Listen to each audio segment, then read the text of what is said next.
Hello दोस्तों, स्वागत है आपका स्पार्क कोचिंग सेंटर में। तो गाइस, आज की वीडियो में हम पढ़ने वाले हैं ट्रांसलेशन का डे 84। इससे पहले डे 83 तक सारी वीडियोस अपलोड कर दी गई हैं और सभी को प्लेलिस्ट के माध्यम से सीक्वेंस वाइज डे वाइज लगा दिया गया है। अगर आपसे कोई सी वीडियो मिस आउट हो गई हो तो आप इजीली उस पर्टिकुलर वीडियो को देख सकते हैं।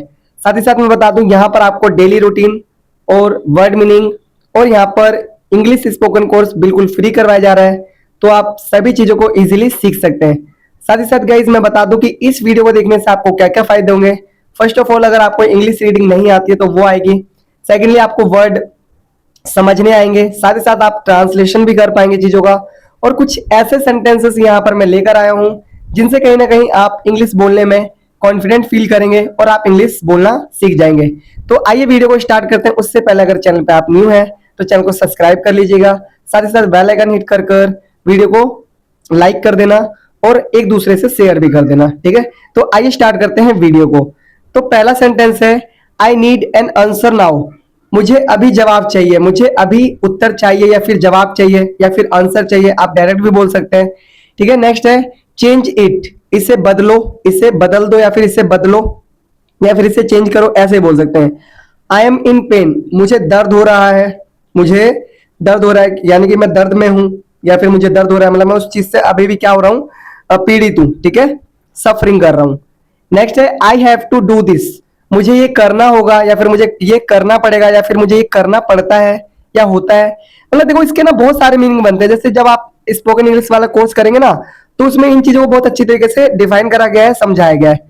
तो आई होप कि मैं तो चाहूंगा कि आप लोग एक बार जरूर देखें, पूरी प्लेलिस्ट वॉच करें, ताकि कहीं ना कहीं आपको ये पता लग सके कि प्रेजेंट टेंस क्या होता है, पास्ट क्या होता है, प्रेजेंट में इंटेरोगेटिव कौन से सेंटेंस होते हैं, नेगेटिव कौन से होते हैं, ठीक है, मॉडल वर्ब क्या होते हैं।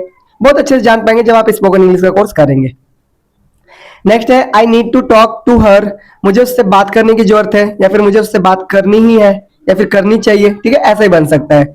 I like this idea. मुझे ये जो विचार है वो पसंद आया है या फिर मुझे ये आइडिया अच्छा लगा, ऐसा ही बोल सकते हैं। मतलब हिंदी में ना आप अलग अलग मीनिंग बता सकते हैं। नेक्स्ट है आपका, आई डोंट वॉन्ट एनीथिंग एल्स। मुझे और कुछ नहीं चाहिए, मुझे और कुछ नहीं चाहिए। I don't want anything else, मुझे और कुछ नहीं चाहिए, ठीक है। I have to think about this. मुझे इसके बारे में सोचना होगा या फिर मुझे इसके बारे में सोचना पड़ेगा या फिर मुझे इसके बारे में सोचना पड़ता है।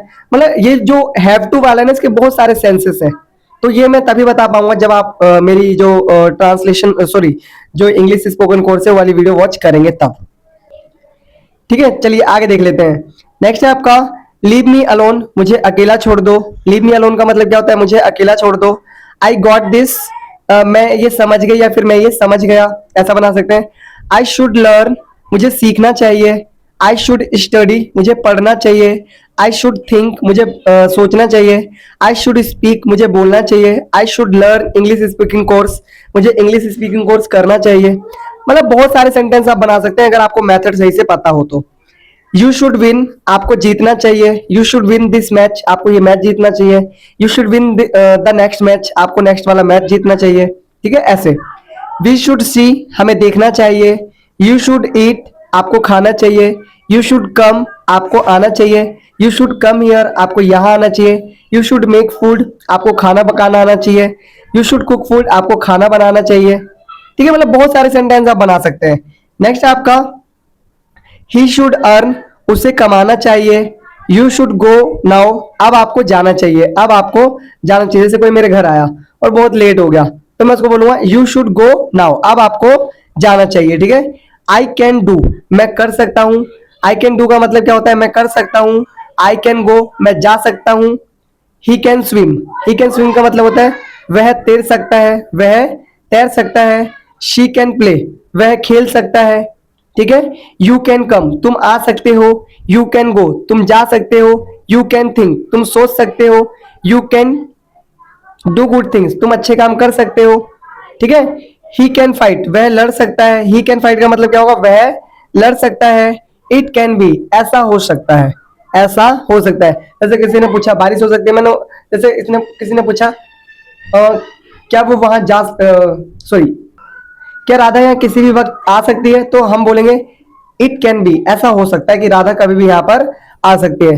तो गाइज आज की वीडियो में इतना ही। अब हम देखेंगे इस इंग्लिश वाले की हिंदी ट्रांसलेशन। तो देखो अभी आपने जितने भी आपने सेंटेंस पढ़े ना इंग्लिश में, उन सभी की ये हिंदी है। आपको एक बार ट्रांसलेट करके देखना है। अगर आपसे अच्छे से ट्रांसलेट हो रहा है तो वेल एंड गुड, अगर नहीं हो रहा है तो आप हिंदी टू पहले इंग्लिश करिए, फिर इंग्लिश टू हिंदी करना है। और अगर आपको इंग्लिश टू हिंदी भी नहीं आ रहा है, तो हिंदी टू इंग्लिश भी नहीं आ रहा है, तो आप प्लेलिस्ट देखिए स्पीकिंग कोर्स वाली, ठीक है। तो फिर मिलते हैं नेक्स्ट वीडियो में, नेक्स्ट वीडियो के साथ। तब तक के लिए टाटा बाय बाय, जय हिंद जय भारत।